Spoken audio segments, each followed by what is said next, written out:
Eu tenho passado, quando eu vou fazer alguma palestra assim, eu gosto sempre de trazer alguma coisa que eu estou vivenciando para ver se a palestra me ajuda, né?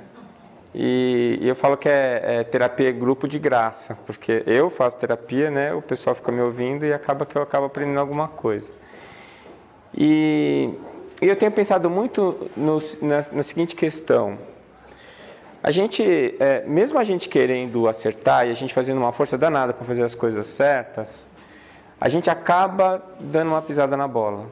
Eu não sei se vocês passam por isso, assim. Às vezes você está numa boa intenção, querendo fazer tudo direitinho, e aí quando você vai ver, alguém se ofendeu, alguém não gostou, você às vezes está todo feliz que você acha que você deu uma bola dentro e você vai ver e foi uma bola fora, né? E aí a gente entra num esquema meio assim, meio carrasco com a gente mesmo, né? E eu cheguei a uma conclusão, não sei se vocês vão concordar comigo, que a gente é o pior juiz para a gente mesmo. Eu tenho para mim que quando Jesus falou que a gente precisava perdoar o próximo para a gente ser salvo e entrar no reino dos céus, ele estava exatamente falando sobre isso. Porque eu acho, particularmente, muito mais fácil perdoar o outro do que me perdoar, né? Então, perdoar o outro acaba sendo um exercício de aprendizado do perdão que vai ser necessário para você mesmo quando você for julgar os seus atos. Então, quando Jesus fala lá que a gente vai ser julgado com o mesmo peso e o mesmo rigor com que a gente julgou, ele não está dizendo que ele vai se vingar da gente porque a gente tratou mal os nossos irmãos e ele vai tratar mal a gente para a gente ver como é que funciona. É porque a gente mesmo é que faz o julgamento, né? Então, eu tenho uma certeza que até vai para o aspecto científico, que é a seguinte: quando você pega lá os pacientes que tiveram experiência de quase morte, vocês já ouviram falar de experiência de quase morte? Então, é alguém que teve uma morte clínica, que a gente chama em medicina, ou seja, teve parada cardiorrespiratória. Depois de 10 segundos de parada cardiorrespiratória, o cérebro para de funcionar. Se você fizer um eletroencefalograma, a linha está plana, está chata. O que significa dizer que ele não tem mais nenhum tipo de conexão ou de comunicação com o meio, tá? Então ele não pode ter memória, ele não pode ter percepção de luz, de imagem, nada disso. E aí o paciente fica lá, o Dr. Pinvalov mostrou que não faz diferença quanto tempo foi, mas esse período em que ele está clinicamente morto, ele tem uma experiência fora do corpo e ele vivencia algumas etapas dessa experiência. E esse fenômeno é chamado de experiência de quase morte, né? Dentro dessas etapas, uma que sempre chamou minha atenção e que sempre me deixou bastante intrigado é você rever a sua vida. E é muito interessante porque os pacientes descrevem da seguinte maneira: é como se eles estivessem vendo um filme, só que é um filme 4D, né? É como se ele estivesse lá no lugar. Ele sente o cheiro, é como se ele estivesse vivendo de novo aquela situação. Só que ele vivencia o que ele vivenciou, só que ele não é mais ele. Dá para entender isso? Ele não está emocionalmente vivendo a situação. Ele está distante emocionalmente, mas ele está revivendo a situação como se ele fosse uma terceira pessoa, assistindo a maneira como ele falou, como ele agiu, né? Não é aí que está a tal do juízo final? Quer dizer, quem é o juiz que vai dar o juízo final? É você. Isso para mim foi uma péssima notícia. Eu preferia muito mais o velhinho de barba, São Pedro, né? Que ia fazer o juízo final. Um velhinho de barba sentado todo bonitinho lá, né? Bonzinho. E por mais duro que ele fosse, eu confiava mais nele do que em mim, né? Então, às vezes, eu me critico por algumas coisas que eu fiz, que é o tal do arrependimento, pretendo falar um pouquinho sobre isso, que é necessário, né? Quem não se arrepende, não é que não errou, mas errou, não se arrependeu, não aprendeu, Então, o arrependimento é um bom sinal. É um sinal de aprendizado, de você perceber que você fez alguma coisa errada e rever, né, aquilo que você fez para tentar corrigir o erro que você teve mais para frente. Mas para você ter coragem de corrigir aquilo que você se arrependeu, você precisa ser humilde, né?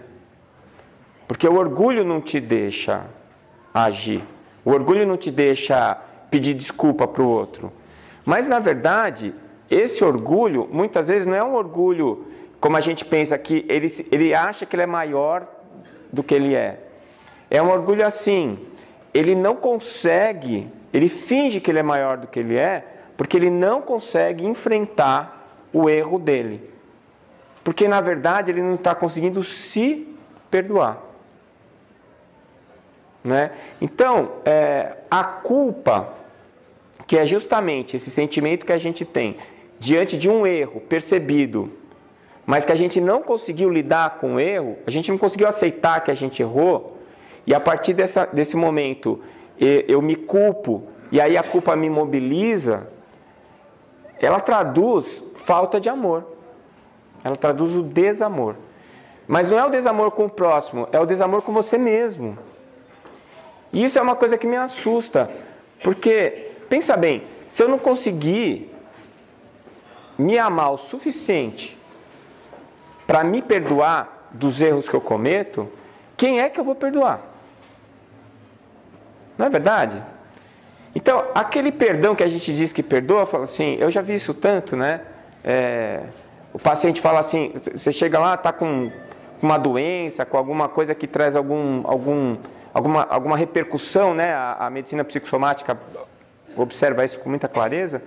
E aí, conversando com o paciente, às vezes o paciente traz aquela coisa assim, né? Não, é que aconteceu tal coisa na minha vida, tal pessoa fez uma coisa ruim para mim, me agrediu. Mas então está faltando você perdoar ela. Aí ela fala, não, eu já perdoei. Você perdoou ela? Ah, que bom. E como é que você tem se relacionado com ela? Não, doutor, eu perdoei, mas também não vou ficar indo lá, também não quero ver a cara dela. Né? Você, na verdade, não perdoou nada, né? Tem gente que acha que não se vingar é perdoar. Não se vingar é o primeiro passo do perdão. Se você não se vinga, já é uma grande coisa. A segunda grande coisa é, além de não se vingar, não ficar falando mal, né? Porque a gente não se vinga, mas também dá um jeitinho de boicotar, né? Por todo lado que você vai, todo mundo que aparece no assunto, você toca no assunto daquela pessoa e você vai lá e dá uma malhadinha. Não, eu não tenho nada contra ela, mas que ela é assim, né? Então o segundo passo é seja não falar mal. Então eu faço esse exercício assim meio constantemente. Vingar eu não me vingo mais. Né? Eu sou bastante evoluído, mas falar mal eu adoro. Então é assim, quando eu começo a perceber, então até as pessoas que eu não gosto, que eu ainda não consegui perdoar, eu tenho uma listinha. Aí quando alguém fala o nome dessa pessoa, eu mudo de assunto. Porque eu não consigo resistir. Eu vou acabar falando mal. Então esse é o segundo passo. Eu estou no segundo passo do perdão, né? Aí o terceiro passo é você parar de se incomodar com a pessoa. Então você já não se vingou, você não fala mal, e aí você para de se incomodar com ela. Você não está nem aí se ela falou mal de você ou não. Você sublimou, né? Mas você ainda não tem nenhum tipo de carinho, nenhum tipo de... Você evita a pessoa. Bom, está quase lá. Agora, o dia que você perdoar mesmo, então vai acontecer o seguinte. Primeiro, você não se ofende, né? O perdão, como disse o Chico, quem que precisa perdoar? Quem se ofendeu. Quem que se ofende? Quem acha que não recebeu alguma coisa que deveria receber de uma pessoa. Então é porque você não ama incondicionalmente, né? Porque o amor incondicional é o que não tem condições. Então, se você ama incondicionalmente e não tem nenhuma condição para o seu amor, a palavra ingratidão desaparece do dicionário. Junto com a palavra ingratidão desaparece a mágoa. Junto da mágoa desaparece a raiva. E junto da raiva desaparece a palavra perdão. Porque o perdão é o antídoto para a raiva, que era uma mágoa ou um rancor, por causa de uma alguma coisa que uma pessoa deixou de fazer para você, que você achou que foi uma injustiça, e você se revoltou com ela. Olha só como a coisa funciona. Então o Chico falava assim que perdão era coisa de espírito involuído, né? O espírito precisava ainda crescer. Ele tem razão. Porque é a mesma coisa com criança, né? Você tem lá o teu filho. Aí o teu filho pega um CD que você acabou de comprar e bota na boca, fica babando e raspando o dente no CD. Quando você vê, já era o CD. Você fica chateado. Você acabou de comprar o CD, você gostava do CD, mas você vai ficar bravo com ele, você vai ficar com raiva dele. Se bobear, você até dá uma risada. E aí você guarda o CD de recordação do dia que teu filho babou no teu CD. Né? Quer dizer, você chega a ficar bravo com ele? Não. Você precisa perdoar ele porque ele estragou o seu CD? Não. Nem passa pela sua cabeça ter raiva dele. Aliás, a gente ama incondicionalmente os nossos filhos até eles começarem a expressar as vontades deles. Aí acaba o amor incondicional. Né? Aí já começa a disputa, aí já começa, perde a graça. Né? Mas até eles começarem, completa a encarnação com 7 anos, né? Depois eles vão começar a entrar em contato com as coisas do passado dele, vão começar a expressar o que eles são como espíritos, e aí a coisa começa a pegar, né? Você começa a reconhecer os desafetos, né? Começa a ter os atritos, e por aí a coisa vai. Então, a gente vai precisar perdoar, né? Vai precisar perdoar. Agora, se eu consigo, pelo menos em algumas situações, chegar até o fim do perdão, então depois que eu já não me incomodo mais, a prova final é se ela precisar de mim e eu não me recusar a auxiliá-la. Né? Então, quando Jesus fala que quando alguém te dá um tapa, você vira a cara para levar o tapa do outro lado, ou que se alguém manda tirar a manta, você tira a manta e dá a capa também, eu acho que ele não está querendo dizer que a gente é bobo, que a gente tem que ser bobo, que a gente tem que deixar as pessoas maltratarem a gente. Não é isso que ele está querendo dizer. Eu acho que ele está querendo dizer que para você perdoar realmente, você tem que chegar no ponto de você ser capaz de fazer um sacrifício pelaquela pessoa, porque ela está precisando do sacrifício, mesmo ela tendo tratado mal você no passado. Eu conheci o Nando Cordel. Vocês conhecem o Nando Cordel? Aqui no Sul a gente não conhece ele pelo nome, mas conhece todas as músicas dele, porque ele fez muito sucesso com Dominguinhos e a Elba Ramalho, cantou um monte de música dele. E eu encontrei ele, Dominguinhos tinha acabado de desencarnar. E eu nunca vi o Dominguinhos na minha vida, mas ele estava muito triste, eles eram companheiros de fazer música junto. E ele contou uma coisa do Dominguinhos que eu achei fantástica. Ele falou que era a pessoa mais cristã que ele conheceu na vida dele. E ele contou que uma vez teve um compositor que prejudicou o Dominguinhos. Mas prejudicou feio, assim. Atrapalhou ele de fazer um disco.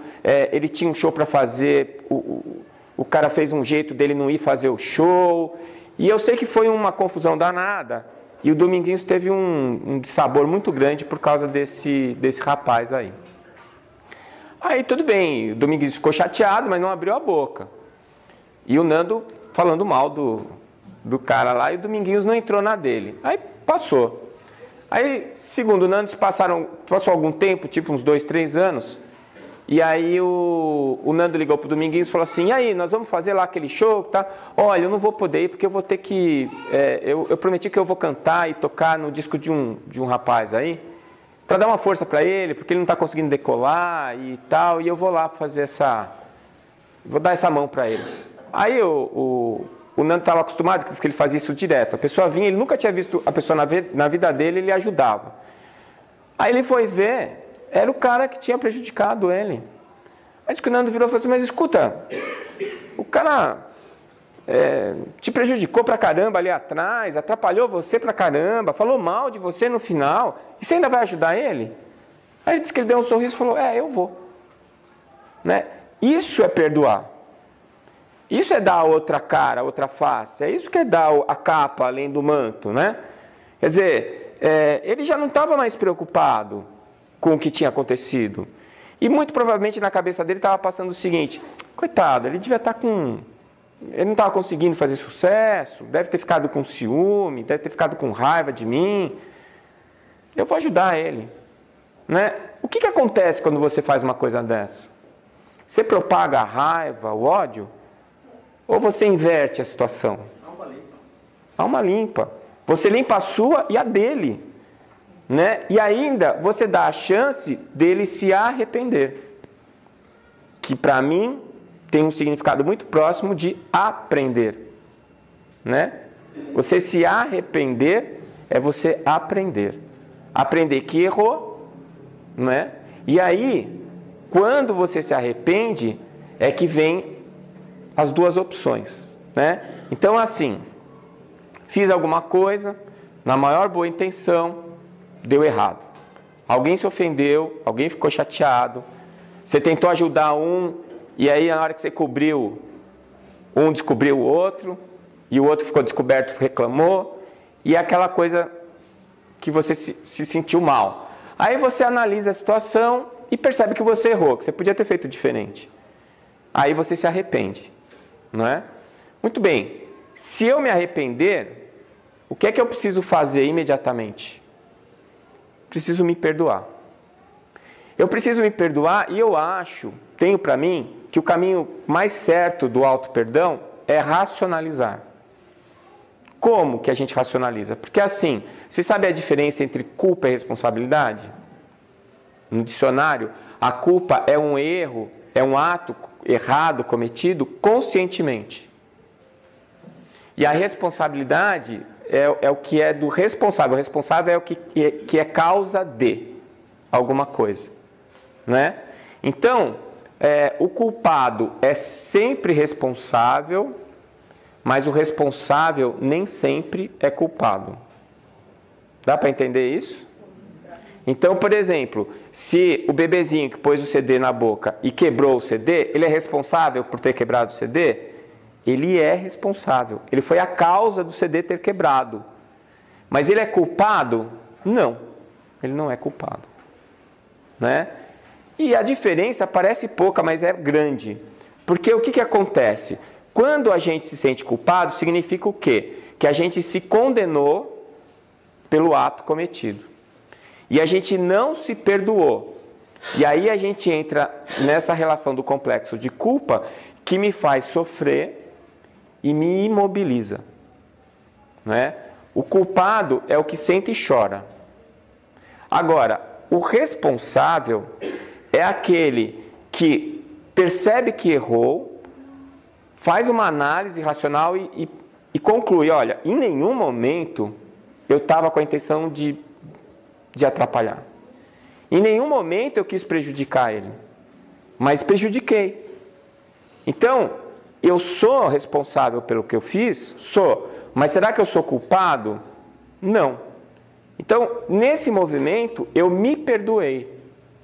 E aí, qual que é o ato contínuo do arrependimento?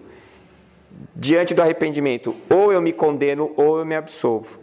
Se eu me condeno, falta de amor próprio, falta de perdão. Eu me culpo e fico imobilizado na culpa. Se eu me absolvo e me vejo responsável, o ato da responsabilidade é um ato que mobiliza. A responsabilidade mobiliza. Mobiliza para tentar corrigir o erro cometido. E aí você vai atrás da pessoa para tentar pedir desculpas, ou vai tentar se explicar, ou vai tentar refazer o que você tinha feito errado para tentar diminuir o prejuízo que aquela pessoa levou com o que você fez.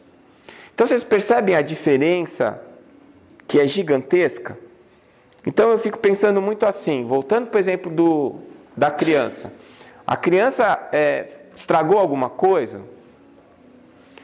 tem os dois lados da moeda. O pai que culpa a criança vai lá, bate e bota de castigo. E ela vai perceber que ela errou, não é? Mas ela vai se sentir culpada porque ela foi punida por aquilo. Mas o pai que perdoa, que tem amor, ele não culpa, mas ele responsabiliza. Então ele vai lá mostrar para a criança as consequências do que ela fez. E fala, olha, você viu que quando você mexeu aqui, você jogou na parede, ou você bateu, o brinquedo quebrou. Agora olha, com o brinquedo quebrado você não vai mais conseguir brincar. Então era melhor se você não tivesse quebrado. Agora, como quebrou, vamos fazer como? Será que a gente consegue consertar? Então pega lá, vamos pegar a cola, vamos tentar colar o seu brinquedo. E aí a criança aprende que é melhor ela não quebrar. E ela aprende que se ela quebrar, ela vai ter que tentar consertar o que ela fez. Aí você está educando, né? Você não está culpando. E o pior que eu acho de tudo isso é que quando a gente se culpa, né, 99,9% das vezes, né, a gente terceiriza o julgamento. A gente se culpa por falta de amor próprio, a gente não se perdoa pelo ato cometido e ainda fala que é Deus que não está te perdoando. Aí piorou de vez, né? Piorou de vez. E aí vem aquela história lá, que isso me dá até arrepio quando eu ouço. Eu sou temente a Deus. Você faz ideia do que significa esta palavra? Temente a Deus? Significa que você tem medo dele. Né? Tem mania de fazer isso, né? Mas eu duvido que eles parem para pensar na palavra. Aliás, por falar em falar a palavra que significa uma coisa e usar ela corriqueiramente com outro sentido, alguém aqui sabe o que significa a palavra expiação? Como é que está no dicionário, expiação? Expiar é sofrer para diminuir a cólera divina. Olha que absurdo! E a gente é espírita e fala de expiação. Está usando a palavra errada. Que cólera divina! Quem é infinitamente bom e justo, infinitamente amoroso, vai encolerizar-se, vai ter raiva e, portanto, vai se vingar?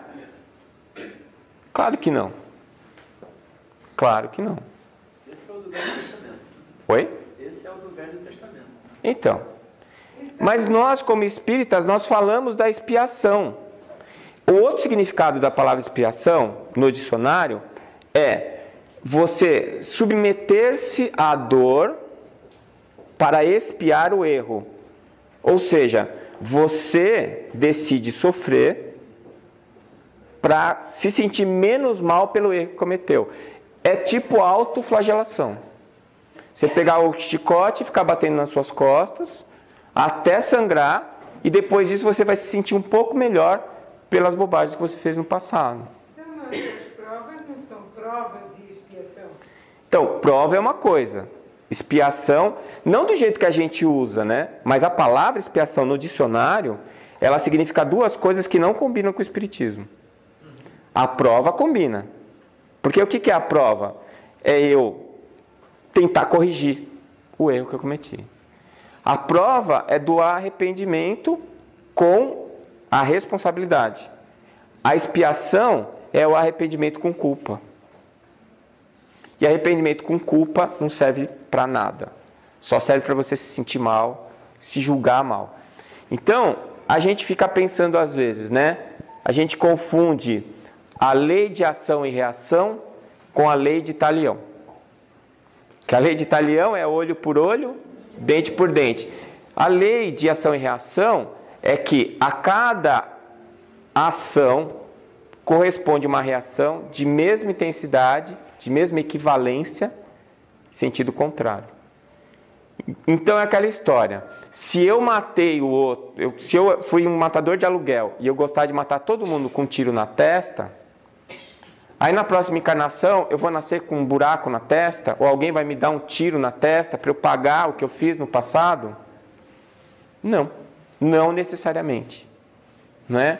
Se aquela história lá daquele menino, né, não sei se vocês devem lembrar, que lá no interior de São Paulo, que foram roubar o carro, e o menino ficou preso no cinto de segurança, os bandidos entraram no carro e ficaram arrastando o menino do lado de fora do carro. E depois já veio logo uma explicação, aliás, tem sempre uma explicação engatilhada, espírita, né? Isso me deixa muito irritado, na verdade. Até se for verdade, não é para falar. Dizendo que o menino, que ele na outra encarnação, ele andava naquelas bigas e ficava arrastando os cristãos na biga. Gente, se foi isso, é um problema dele com Deus, não, a gente não tem nada a ver com isso. Não tem que falar nada disso. E não é porque arrastou o cristão na biga que vai ter que morrer arrastado. Não é? Então, se você foi um matador de aluguel e matava todo mundo com um tiro no coração ou no cérebro, você pode nascer numa vida subsequente, ser médico e vai ser neurocirurgião, ou vai ser cirurgião do aparelho, cirurgião cardiológico, né? Cirurgião cardíaco. Quer dizer, a equivalência é a mesma, porque é uma lei natural de reação. Mas a natureza não é necessariamente a mesma. Aliás, eu sempre falo isso. Se alguém te dá um tapa na cara e você imediatamente vira um tapa na cara da pessoa, ela vai parar e vai falar assim, puxa, ele fez a mesma coisa que eu fiz com ele e aí eu percebi como não é legal. Então não vou fazer mais. Olha, me desculpa. Esse seu tapa na cara me fez perceber o quanto errado eu fui quando eu bati na sua cara. Isso já aconteceu alguma vez no mundo real de vocês? Não? O que acontece se você toma um tapa na cara e revida? Vocês vão sair rolando no chão ou não? Então, se você fez alguma coisa errada e imediatamente você recebe o troco na mesma intensidade, na mesma equivalência e na mesma natureza, isso só te revolta. Só te revolta. Aquela palavra que se faz, que se paga, quer dizer que Deus é vingativo. Deus não é vingativo. Deus é então, outro dia eu ouvi isso na mesa mediúnica. O Espírito falando assim, mas Deus é vingativo. Porque eu fiz alguma coisa errada na outra vida, nasci mal formado. Ele está se vingando de mim. É para parar para pensar, não é? Mas não é ele que está se vingando. Ele veio mal formado na outra porque ele não se perdoou pelos atos cometidos no passado. E isso ficou impregnado nele de maneira que ele repercute esse sentimento no corpo biológico dele. E isso vale para a gente, quando a gente está numa prova, e não numa expiação, mas numa expiação. A gente está numa expiação. Por quê? Porque a gente está se punindo por algo que a gente fez no passado. Mas não é isso que o Espiritismo prega, nem o que Jesus veio dizer para a gente. A gente está expiando... Oi? É a gente que faz isso. A gente está expiando porque a gente escolheu a dor, porque a gente não se perdoou. E a humanidade está treinada há milênios isso. É difícil tirar isso. São milênios de flagelação. Os ídolos do cristianismo, todos eles se martirizaram. Mas eles não se martirizaram para dizer para a gente que só sofrendo que a gente chega no céu, minha gente. Eles se martirizaram porque a gente era tão chucro que não conseguia entender o que ele estava dizendo e martirizava eles. A culpa era nossa, não era deles. Né? Então, o martírio que você pode dizer, por exemplo, Chico Xavier se martirizou. Para quem olha, né? Porque ele com 90 e tantos anos, até as 2 horas da manhã, recebendo as pessoas, beijando a mão de todo mundo, com o lábio rachado e sangrando, porque estava beijando a mão de todo mundo, e alguém olha lá atrás e fala assim, pô, que martírio, né? E você perguntava para ele, ele falava assim, eu não troco isso por nada, né? Madre Teresa de Calcutá, vocês conhecem essa história? Ela estava dando banho num leproso, e tinha um pessoal do jornalismo lá, da imprensa por perto, e tinha um jornalista inglês que estava atrás dela e falou assim, eu não faria isso nem por $2 milhões. Ela vira para ele e fala, nem eu. Você vê a diferença do pensamento. Então, o que é martírio pode ser para um martírio e para o outro pode ser uma bênção, né? Uma recompensa. Muitas vezes as pessoas olham de fora e falam assim, nossa, coitado dele, né? Ele trabalha tanto, ou ele se esforça tanto, ou dorme tão pouco, e acha que você está fazendo alguma coisa, como é que se diz isso? Heróica, né? Se você está se sacrificando pelo outro, conversa mole. Não está sacrificando nada. E ele faz porque se sente bem. E aquilo dá um retorno tão bom para ele que ele precisa cada vez mais. Tem um trabalho que fala sobre o circuito da recompensa. É um trabalho do Dr. Moll e de um psicólogo que... Ele é português, mas é praticamente brasileiro, o João Ascencio. Eles fizeram uma pesquisa sobre o circuito mental, o circuito cerebral de recompensa quando você faz caridade.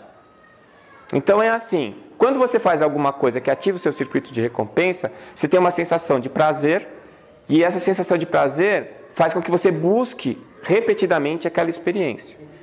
Né? Viciante.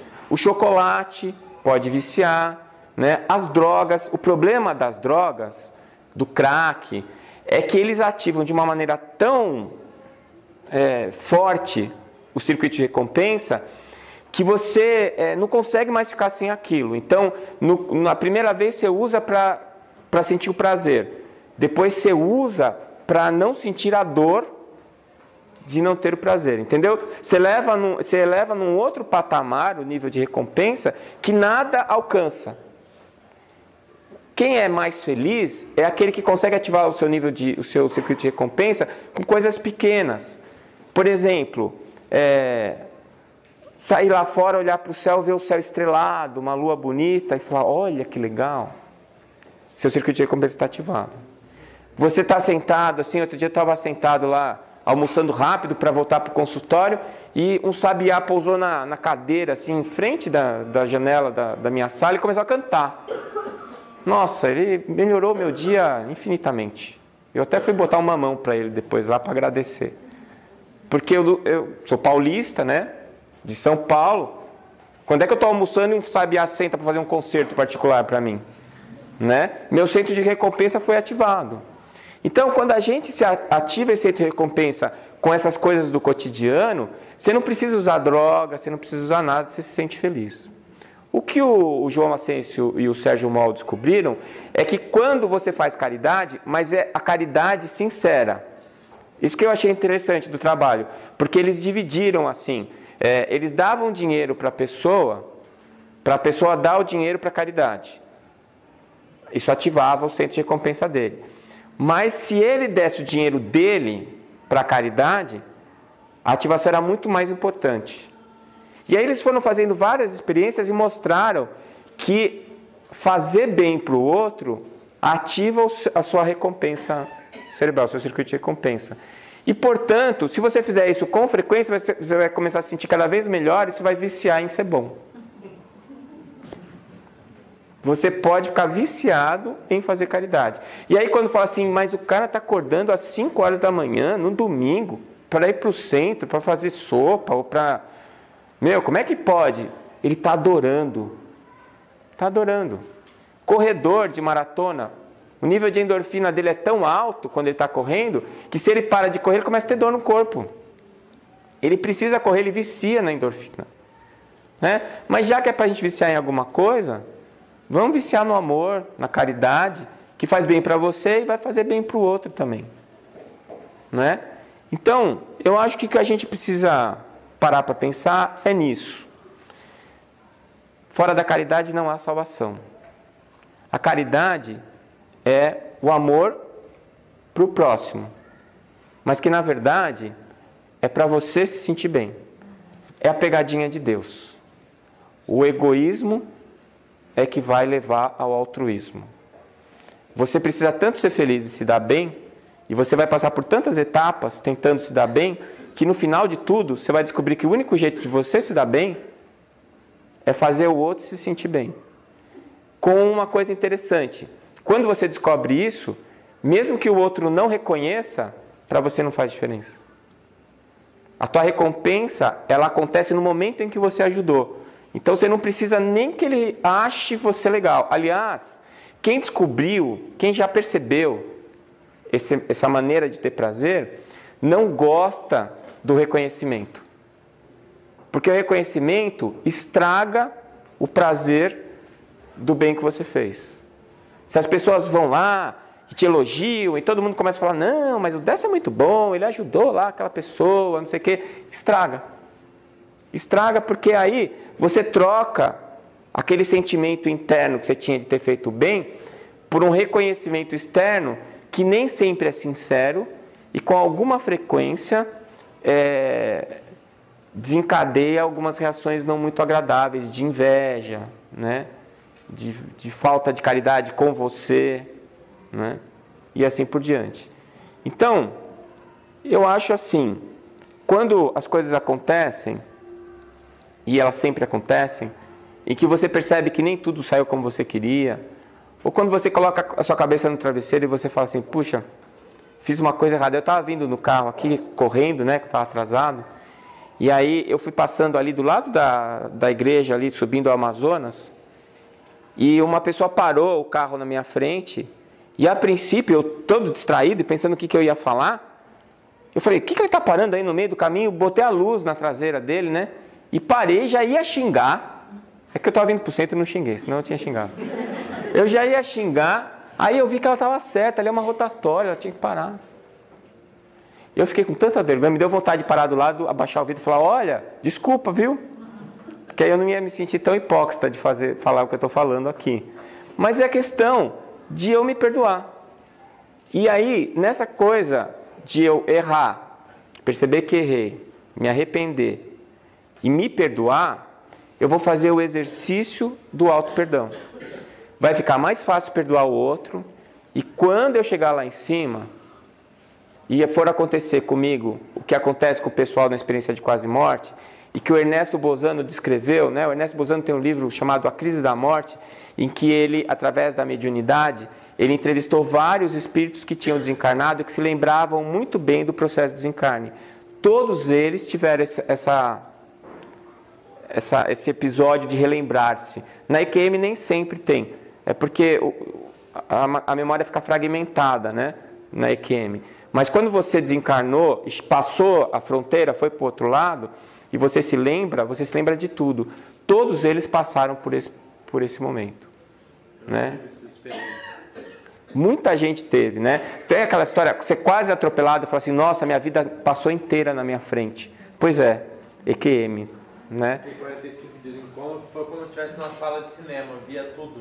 Então, tem vários tipos de EQM, e é uma sensação real, né? Aliás, as pessoas que descrevem que é mais real do que quando você está acordado.